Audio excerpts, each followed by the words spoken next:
देखिए, तो दुर्भाग्यपूर्ण खबर है, पूरे देश में उबाल है और कई और इस प्रकार की खबरें पहले से भी आ रही हैं। अब प्रधानमंत्री जी ने इस बार आज़ादी के अवसर पर कहा था, 15 अगस्त के अवसर पर, कि हम अब अमृत काल में प्रवेश कर रहे हैं। अमृत महोत्सव मनाया गया, अरबों रुपए खर्च भी किए गए, लेकिन वो सारा अमृत महोत्सव फीका पड़ गया जब ये खबर फैली। ये ऐसी खबर थी जिससे पूरी दुनिया को ये मैसेज चला गया कि भारत में आज भी जाति के नाम पर लोगों को अपमान झेलना पड़ रहा है। 75 वर्ष स्वतंत्र भारत में संविधान का राज, उसके बाद अगर जाति के आधार पर पानी पीने, ये तो 1927 में बाबा साहब अम्बेडकर ने तालाब आंदोलन चलाया था।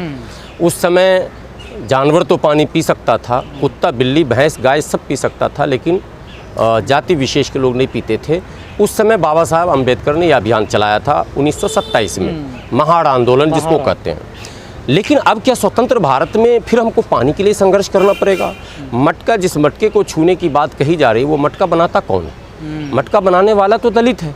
तो हम तो स्वर्ण मानसिकता के लोगों से पूछना चाहते हैं, मनुवादी व्यवस्था के जो पोषक हैं उनसे मैं पूछना चाहता हूं कि जिस मटका को खुद दलित बनाता है, और बनाता क्या, जब मिट्टी वो तैयार करता है तो उसके बच्चे उसी पर मूत भी देते हैं, उसके बच्चे थूकते भी हैं, खेलते भी हैं, पैरों से मिट्टी को गूंथते हैं। तो उस मिट्टी से बने घड़े को आप खरीदते हैं बाज़ार से, और फिर वो ऐसा हो जाता है कि उसी बनाने वाले से दूर हो जाता है, यानी उस बनाने वाले का परिवार भी अब उसको छुएगा तो अपवित्र हो जाएगा। ये कौन सी मानसिकता? ये बिल्कुल विचित्र सोच है। ये कोई नई बात थोड़ा ही है सर। मंदिर भी तो एक दलित और मिस्त्री ये बनाते हैं जो मैं ये कह रहा हूँ, पहले भी कुआं खोदते थे दलित, कुआं बनाते थे दलित, सारी तैयारी हो जाती थी, जब पानी उसमें आ जाता था कुएं में तो उस कुएं का पानी दलितों उसके लिए अछूत हो जाता था, वो छू नहीं सकता था। तो ये एक विडंबना है, इस पाखंड से मुक्ति मिलनी चाहिए, और 75 वर्षों की दुहाई देने वाली सरकार को इस पर गंभीर होना चाहिए। और इसमें सिर्फ भारतीय जनता पार्टी को कोसते कोसते हम गलत दिशा में जाते हैं। देखिए, एक व्यवस्था, एक सोच है जिस पर वार करना, और उस सोच का पोषक कांग्रेस भी रही है, और आज भी जिस राज्य में ये घटना घटी है कांग्रेस की सरकार।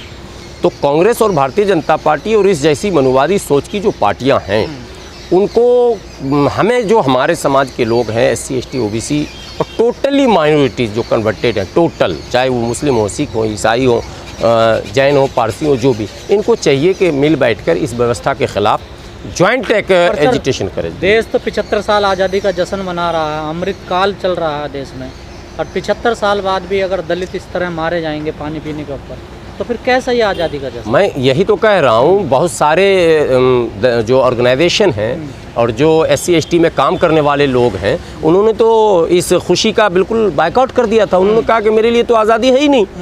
मेरे लिए कैसी आज़ादी कि जब हम पानी नहीं पी सकते अपनी इच्छा के अनुसार, किस मटका से हम पिएंगे, किस नल से पिएंगे, किस कुएं से पिएंगे, किस नदी में नहाएंगे, ये जब आप तय करेंगे तो ये कौन सी आज़ादी है? हम कपड़े कौन से पहनेंगे, ये आप हमको अगर बताएंगे तो ये कौन सी आज़ादी है? हम खाना क्या खाएंगे, ये अगर आप हमको बताएंगे तो ये कौन सी आज़ादी है? आपको पता है, इसी भारत में खाने पर हत्या कर दिया गया कि फ्रीज में तुम्हारे जो है वो ये है और वो है। यानी कई चीज़ें ऐसी हैं, कपड़े पर मोच रखने पर, घोड़े पर चढ़ने पर अनेकों ऐसी घटना घटी है। तो इस पर लगाम बोलने से ये तमाम राहुल गांधी, प्रियंका गांधी BJP पे आरोप लगाती हैं कि दलितों का अत्याचार करती है BJP। न्याय दिलवाने हाथरस भी गए थे, लेकिन ये राजस्थान नहीं जाते, जैसा आपने कहा मूंछ मैं यही बात मैं कह रहा हूँ। आप ठीक है, राजनीति कीजिए, आपने पॉलिटिकल पार्टी बनाई, आप भाजपा को गाली दीजिए, भाजपा कांग्रेस को गाली दे, उससे हमें कोई मतलब नहीं। ये जो व्यवस्था है, इस व्यवस्था के पोषक दोनों हैं, भाजपा भी है और कांग्रेस भी है। हमें इस व्यवस्था को बदलना है, और इस व्यवस्था को बदलने के लिए समाज के सभी लोगों की ज़रूरत है। कोई एक व्यक्ति, कोई एक संगठन, कोई एक जाति पूरे इतने बड़े देश की व्यवस्था को नहीं बदल सकता। शीर्ष नेता वो कहाँ बदलने? मैं यही कह रहा हूँ। अब मेरा ये कहना है कि जब सभी लोगों की सहभागिता नहीं होगी, आरोप प्रत्यारोप लगाकर आप सिर्फ गेंद एक दूसरे के पाले में डालकर अपने आप को दलित हितैषी, फलां हितैषी, ये तो तुष्टीकरण है। तुष्टीकरण से आपको मुक्ति लेनी होगी। कोई मुस्लिम तुष्टीकरण कर रहा है, कोई दलित तुष्टीकरण कर रहा है, कोई आदिवासी तुष्टीकरण कर, जैसे भारतीय जनता पार्टी ने महामहिम राष्ट्रपति बना दिया मुर्मू जी को, तो कहा एक कार्ड खेलने की कोशिश की, मिठाई बांटी गई, नारे लगाए गए, जुलूस निकाले गए। ये पहली बार भारत में हो रहा, ये नहीं होना चाहिए। वो एक पद है, सम्मानित पद है, संविधान का सबसे ऊंचा पद है, उस पर किसी भी योग्य व्यक्ति की नियुक्ति अगर होती है, चयन होता है, तो इसमें कोई पार्टी उसका श्रेय ले ये कह करके मैंने आदिवासी को बनाया, मतलब बड़ा इसका डेंजरस मैसेज जाता है, इससे बचना चाहिए था। दूसरी बात है कि ये जो अत्याचार चल रहा है, जाति उत्पीड़न चल रहा है, छुआछूत जो चल रहा है, जो भेदभाव चल रहा है, चाहे वो धर्म के नाम पर हो या जाति के नाम पर हो, राष्ट्र हित में नहीं है, समाज हित में नहीं है। जब राष्ट्र और समाज हित में नहीं है तो क्यों ऐसा किया जा रहा?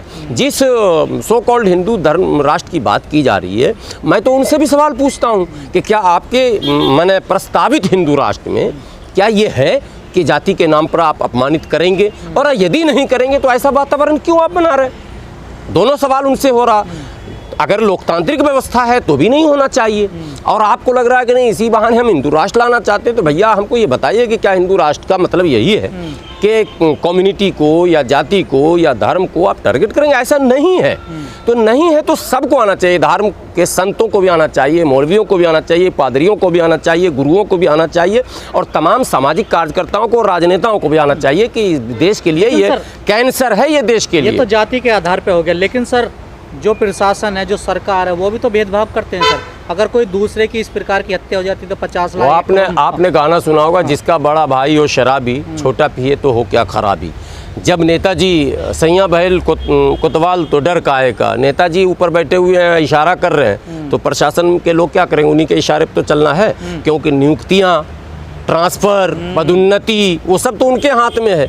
मलाईदार क्या कहते हैं वो विभाग, वो सब कुछ जो मिलेगा। दलित को 5 लाख और दूसरे को 1 करोड़, ऐसा मुआवजा ये क्यों? मैं ये कर रहा हूँ कंपनसेशन पे एक जगह ये शिकायतें नहीं आई हैं।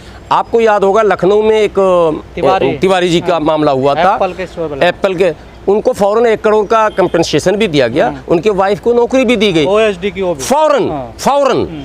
और दूसरों के मामले जब आए तो आपको हैरानी होगी कि उसी यूपी में अखिलेश की सरकार रहते हुए इंस्पेक्टर की हत्या हुई थी। सुबोध कुमार नहीं, सुबोध से पहले जियाउल की बात कर रहा हूँ। तो उसको क्या मिला साहब? अभी तक नौकरी नहीं मिली। तो डीएसपी थे वो, ठीक है। तो उसके बाद इंस्पेक्टर सुबोध का आप डेटा निकालिए, इंस्पेक्टर सुबोध की पत्नी को कितना मिला कंपनसेशन। तो कंपनसेशन में भी भेदभाव हो रहा, परिस्थितियों के अनुकूल अपने वोट को देखकर आप कंपनसेशन भी देते हैं। एक के अभी कर्नाटका में क्या हुआ, 2 मॉब लिंचिंग हुई, एक मुस्लिम एक नॉन मुस्लिम। नॉन मुस्लिम के घर सीएम खुद चले गए और मुस्लिम के घर कोई विधायक भी नहीं गया, कंपनसेशन भी अलग हो गया दोनों का। ये भेदभावपूर्ण वातावरण अगर सरकार स्वयं बनाएगी तो जनता में तो वो मैसेज जाएगा ना, उसका अनुसरण तो होगा ना। तो मैं तो मोदी जी को महान नेता मानता था, मोदी जी के रहते हुए ये सब हो रहा है, ये आश्चर्य की बात है। और मैं समझता हूँ कि ये कोई पीछे से है बैकअप जो कहीं ना कहीं व्यवस्था को हाँक रहा है, चला रहा है।